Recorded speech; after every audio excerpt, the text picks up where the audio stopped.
दुल्हन। चूल्हे पर रखे गरम तवे से जैसे ही ओमवती ने रोटी को पलटने की कोशिश की, उसके मुंह से दर्द भरी सिसकारी निकली। उंगलियां रोटी के बजाय तवे से छू गई थी। ओमवती ने जल्दी से उंगलियों को पानी में डुबोकर जलन कम करने की कोशिश की। इतने में तवे पर रोटी भी जल गई। बेबस ओमवती ने गुस्से में अपनी लाठी उठाई और चूल्हे को छोड़कर आंगन में बिछी चारपाई पर पसर गई। ओमवती की उम्र भी 55-56 वर्ष के करीब थी। उसका पति जयपाल एक छोटा किसान था। आर्थिक तंगी ज्यादा होने की वजह से वह परिवार चलाने के लिए मजदूरी भी किया करता था। दुर्भाग्यवश 15 साल पहले मिट्टी से भरी ट्राली में दबने से जयपाल की मौत हो गई थी। अब घर की जिम्मेदारी 20 बरस के बेटे सुंदर पर आ गई। 1.25 एकड़ जमीन और मजदूरी करके माँ और 3 बहनों का भरण पोषण किया। तीनों बहनों की शादी करने में वह जमीन भी जाती रही। जिम्मेदारियों को निभाते निभाते सुंदर कब 34 वर्ष का हो गया, पता ही नहीं चला। ओमवती ने नाते रिश्तेदारों में सुंदर के रिश्ते की बात चलाई, मगर उम्र और गरीबी को देखकर सबने कन्नी काट ली। समाज वाले कहने लगे, भाई जमीन तो है नहीं, उम्र भी 35 की होने को है, ऐसे में कौन देगा अपनी बेटी। ओमवती की आंखों से दिखना कम हो गया था और हाथ पैर भी कब तक साथ देंगे। ओमवती अपनी उंगलियों के पोरों को सहलाते हुए फिर से उठी और लाठी के सहारे चलकर चूल्हे के पास बैठ गई। वह बड़बड़ाई, कमबख्त, मौत भी तो नहीं आती, रोज रोज मरने से अच्छा है एक ही दिन मर जाऊं। चूल्हे के पास बिछे पटरे पर बैठकर तवे से जली रोटी हटाई, फिर से रोटियां बनाने लगी। भगवान भी क्यों बुलाएगा, उसने तो सारे दुख मेरी ही किस्मत में लिख दिए हैं, मत बुला। ओमवती ने रोटियां बनाकर कपड़े में लपेट कर रख दी। साबुत लाल मिर्च निकाली और नमक पानी डालकर चटनी पीस कर रख दी। फिर खाट पर लेट गई। सुंदर कंधे पर फावड़ा लिए घर पहुंचा। ओमवती अभी किस्मत को कोस ही रही थी कि सुंदर मुस्कुराकर माँ के पास पहुंचा। क्या माँ, आज भी भगवान जी से शिकायत कर रही हो? हाँ, कर रही हूँ शिकायत। सुंदर समझ गया। माँ की उंगलियों के पोरों में छाले उभर आए थे। देखकर सुंदर दुखी हो गया, कहने लगा, माँ कितनी बार कहा है, रोटियां मैं बना दिया करूँगा, कितना वक्त लगता है, थोड़ी सी रोटियों में जला ली ना अपनी उंगलियां। ओमवती सुबकने लगी। माँ को दुखी देखकर सुंदर भी रोने लगा। सुंदर बोला, अम्मा गलती भगवान की नहीं, मैं ही नालायक निकला, कोई मेरे रिश्ते के लिए तैयार नहीं। आज अगर कोई रोटी बनाने वाली होती तो तुम्हें हाथ नहीं जलाने पड़ते। मेरा बुढ़ापा तो तेरे सहारे कट जाएगा। 2-4 साल में मैं मर जाऊंगी, पर तेरा सहारा कौन बनेगा बेटा। सुंदर ने रोटियां और चटनी की कटोरी उठाई और खाट के पास बैठकर अम्मा को खाना खिलाने लगा। बीच बीच में एक हाथ से अम्मा को पानी भी पिला देता।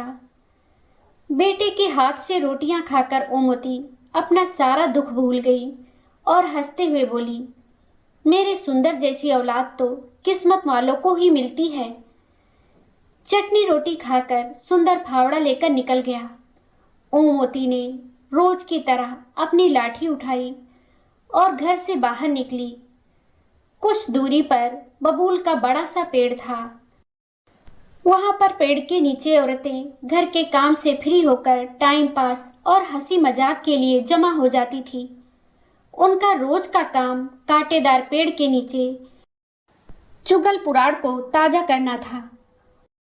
ओमवती को देखते ही 2 औरतों ने आगे बढ़कर ओमवती को सहारा दिया और खाट पर बिठाया और उसको सम्मान देने के लिए सभी ने उसके पैर छुए। उनमें से एक बोली, माँ जी सुंदर चला गया क्या? हाँ, रोटी खाने आया था, खाकर चला गया। दूसरी बोली, और क्या? कोई होती तो रुकता भी, माँ जी के बाहर जाने का इंतजार करता।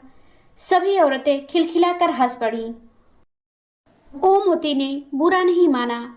वह जानती थी जैसी भी हैं औरतें खराब नहीं हैं, साफ दिल की हैं, तभी तो उस जैसी गरीब बेबस को इज्जत देती हैं। औरतों ने ओमवती को चुप देखकर बात शुरू की। माँ जी, रोटी बेलने वाली चाहिए एक। किसी रिश्तेदार से कहिए रिश्ते के लिए कोई गरीब की हो। सबसे बोल लिया। ओमवती ने बात अधूरी छोड़ दी। माँ जी, आपका बेटा श्रवण कुमार है। इतनी उम्र हो गई, कभी किसी की बहू बेटी को नजर उठाकर नहीं देखा। अपने मोहल्ले में उस शांति के छोरे हरीश को देखो, कई बार तो मोहल्ले वालों से पिट चुका है। 48 वर्ष का है। अपनी जात वालों ने नहीं दी तो कुजात वाली को ही ले आया। सुना है अच्छी खासी कीमत देकर खरीदी है। बड़ी उम्र की लगती है, बाप ने ही बेच दी। तुमने कब देखी? कुएं से पानी भरने गई थी, रास्ते में देखा तो ढोल बजवाते हुए घर ले जा रहा था। अरे, रघु ने ही तो जुगाड़ किया है हरीश के लिए। चलो, राम मिलाई जोड़ी बन गई। सभी खिलखिलाकर हंसने लगी। औरतों की बातें शरारती होने लगी थी। ओमवती उठकर लाठी टेकते हुए घर आ गई। मन में बेचैनी हो रही थी। कुछ सोच विचार करने के बाद वह घर की कच्ची कोठरी में घुसी और खुरपी से एक कोने को खोदने लगी। करीब 1.5 हाथ नीचे गड्ढे से एक पोटली निकाली और गड्ढा भर दिया। पोटली को छप्पर में खोसकर वह खटिया पर लेट गई। सुंदर का काम से लौटकर आने का वक्त हो चुका था, मगर ओमवती ने रात की रोटियां नहीं बनाई। सुंदर पहुंचा, फावड़ा कोने में रखा और चूल्हे को उदास देखकर बोला, अम्मा, आज रोटी नहीं बनाई क्या?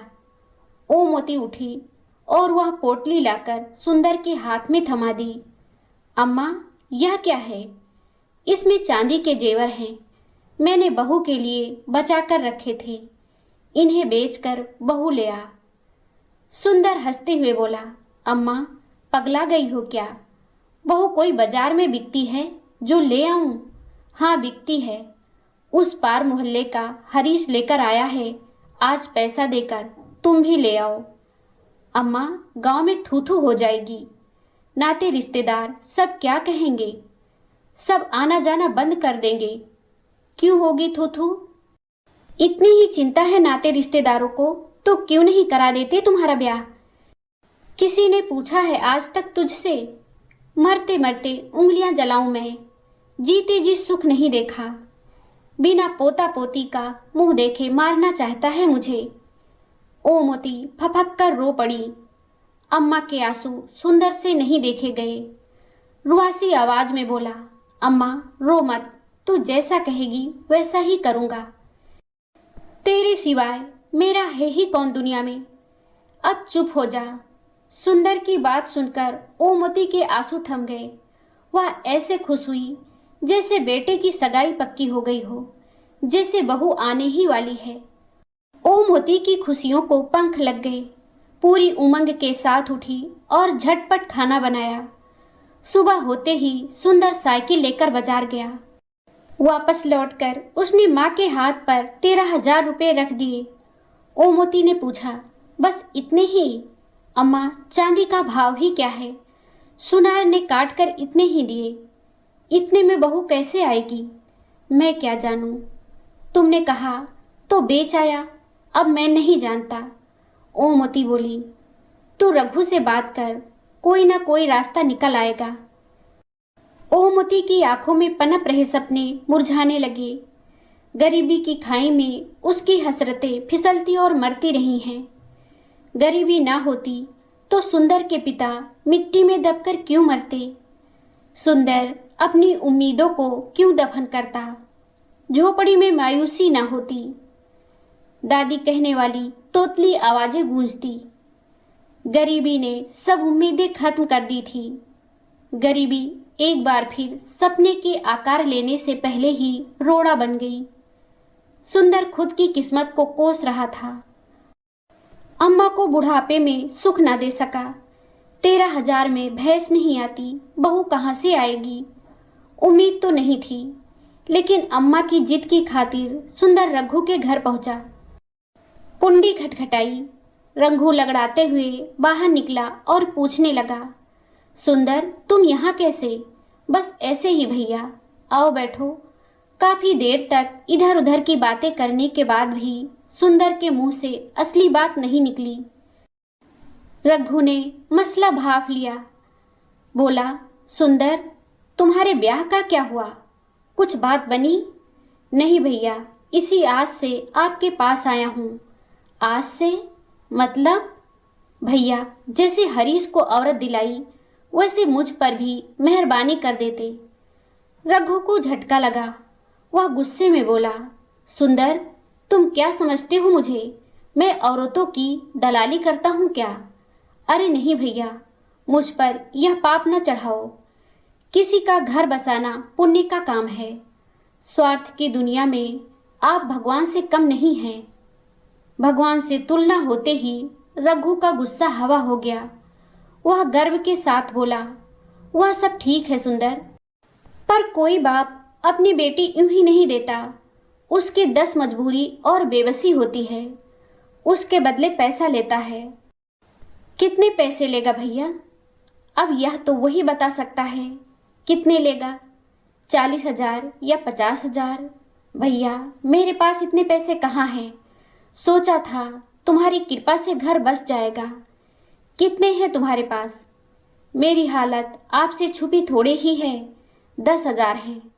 देखो सुंदर, अम्मा के बुढ़ापे की खातिर मैं किराया उराया का खर्चा छोड़ भी दूं तो भी 25,000 से कम में बात नहीं बनेगी। सोच लो भैया, अम्मा की खुशी की खातिर ही तो बहू चाहिए। मरते मरते अच्छे दिन देख लेगी। रघु कुछ देर मौन रहने के बाद सोचकर बोला, अम्मा की खुशी की बात है तो एक काम कर सकता हूँ। जिंदगी भर के लिए ना सही, कुछ सालों के लिए खरीद लो। 5 साल के लिए उधार दिला दूंगा।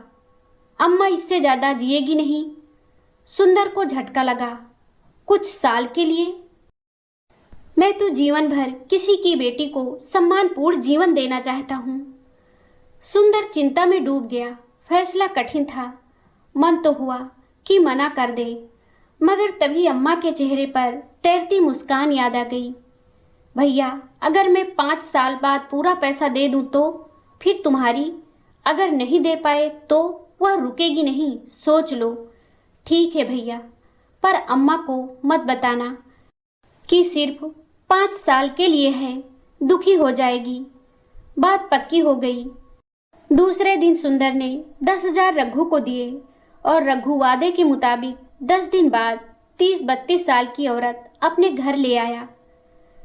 खबर पाकर सुंदर अम्मा के साथ रघु के घर पहुंचा। हाव भाव से मजबूर और सहमी सी नजर आती थी। नाम था सरिता। अम्मा तो देखती ही निहाल हो गई। खूब प्यार किया। उसी शाम बढ़िया साड़ी, शॉल, सैंडल और सजने संवरने की चीजों का बॉक्स लेकर दे दिया। सुंदर दूल्हा बना और गाजे बाजे के साथ सरिता को दुल्हन बनाकर अपने घर ले आया। गांव में हल्ला मच गया और थू थू होने लगी। यहाँ तक कि सुंदर के गांव में बहिष्कार की ही बातें होने लगीं। सबने सुंदर को कोसना शुरू कर दिया। पास पड़ोस के लोगों ने तो रिश्ता खत्म कर लिया, परंतु अम्मा के घर वर्षों बाद खुशी आई थी। उसके पैर जमीन पर नहीं पड़ते थे। सबसे बेखबर अम्मा की खुशी का ठिकाना नहीं था। दूसरे ही दिन से सरिता ने चौका चूल्हा संभाल लिया। जितना सोचा था सरिता उससे भी ज्यादा अच्छी निकली। पानी भरकर लाती, कपड़े धोती और यहाँ तक कि सोने से पहले अम्मा के पैर दबाती।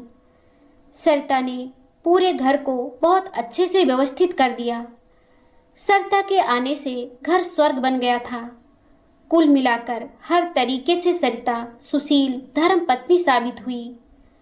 वक्त पंख लगाकर उड़ने लगा। 1.5 वर्ष बाद सरिता ने बेटे को जन्म दिया। सुंदर की सूनी जिंदगी में बहार आ गई और अम्मा को खिलौना मिल गया था। अब तो अम्मा की रंगत ही बदल गई। दिन भर पोते के साथ खेलती और हंसते हुए कहती, अब तो इसका ब्याह देखकर ही मरूंगी। दुखों के सागर में सुखों का टापू मिल गया। सुंदर मजदूरी से फुर्सत मिलते ही घर पहुंचता। सरिता कंधे से फावड़ा लेकर रख देती, पानी देती, प्यार से खाना खिलाती। सुंदर बुरे दिन भूल गया। सरिता बोलती कम थी। बच्चे की उछल कूद ने घर को खुशियों का आंगन बना दिया था। घर में प्यार और सुख की महक बस गई। देखते ही देखते 4 साल बीत गए। सरिता से बिछड़ने का साल शुरू हो गया। सुंदर उदास रहने लगा। खूब मेहनत करने के बाद भी वह चंद हजार रुपए नहीं जुटा सका। एक एक दिन बीत रहा था। मजदूरी से जो मिलता वह 4 सदस्यों के पेट पालने में ही खत्म हो जाता था। जैसे जैसे वक्त बीत रहा था, सुंदर की बेचैनी भी बढ़ रही थी। गांव भर में काम तलाश करता रहता। जी तोड़ मेहनत करने के कारण सूख कर काटा हो गया। शरीर जवाब दे रहा था। बीमार हुआ मगर काम पर जाता रहा। 10 महीने बीत गए। 2 महीने ही बचे थे। एक दिन अचानक आकर रघु सामने खड़ा हो गया और धमकी भरे अंदाज में बोला, सुंदर 2 महीने बचे हैं, पैसे देते हो या? सुंदर ने फावड़ा तान दिया और गुस्से में बिभर कर बोला, खबरदार जो ऐसी बात की। सरिता मेरी जिंदगी है, मेरी सास है, कोई अलग नहीं कर सकता। आइंदा ऐसी बात ना करना। रघु तो घुटा हुआ सातिर था। वह कमजोर की नब्ज दबाना जानता था।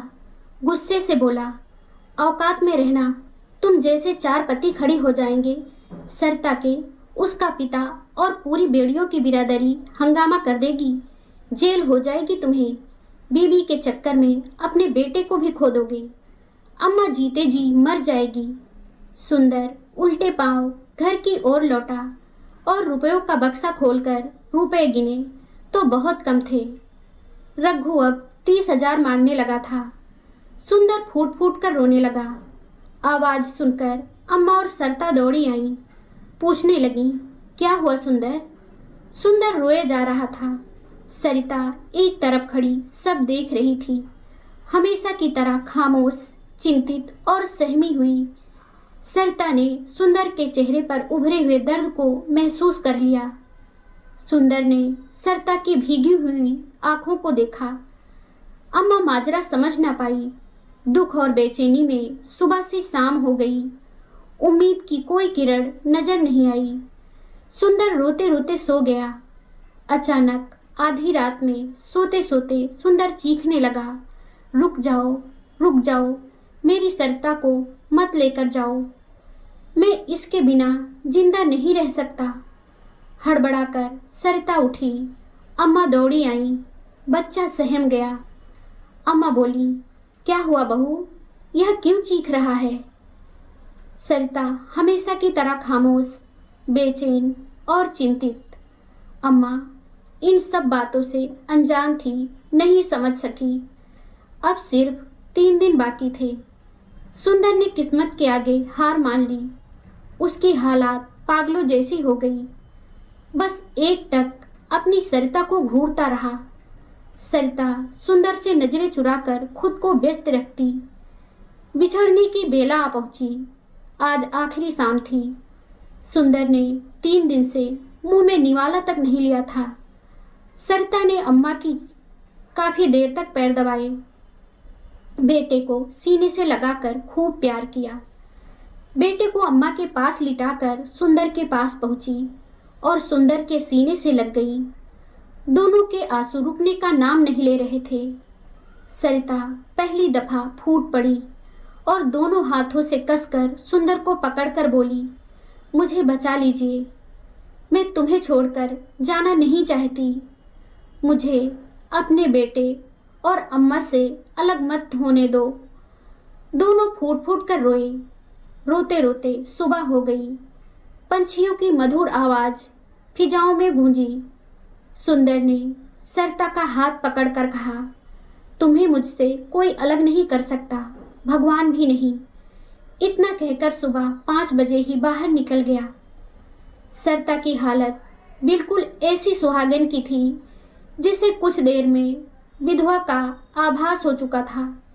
उसे एहसास था कि शाम को किसी भी वक्त उसके विदाई हो जाएगी और उसे सुंदर से अलग कर दिया जाएगा।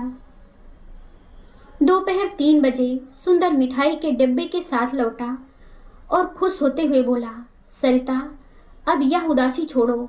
अब कोई तुम्हें मुझसे, मेरे बच्चे से अलग नहीं कर सकता। रघु के मुंह पर पूरी रकम मार कर आया हूँ। इतने पैसे? हाँ, अब कोई चिंता नहीं। खुद को 2 साल के लिए गिरवी रख दिया मैंने। पहलवान चौधरी के यहाँ 32,000 में 2 साल मजदूरी करूँगा, सुंदर ने खुश होते हुए बताया। सरिता सिहर गई। यह तुमने क्या किया?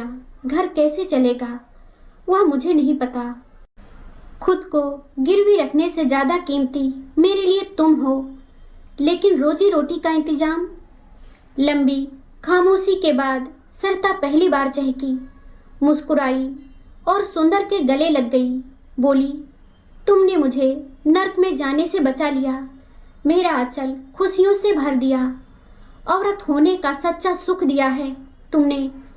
मेरी उधार की खुशियों के लिए तुमने खुद को गिरवी रखा। अब तुम्हें मुक्ति दिलाने का हक मुझे दे दो। और सरिता ने सुंदर का फावड़ा अपने कंधे पर रख लिया। दोस्तों, यह कहानी आपको कैसी लगी हमें कमेंट करके ज़रूर बताएं। अगर आपको ये कहानी पसंद आई हो तो लाइक ज़रूर करें, शेयर करें और चैनल को सब्सक्राइब करना ना भूलें।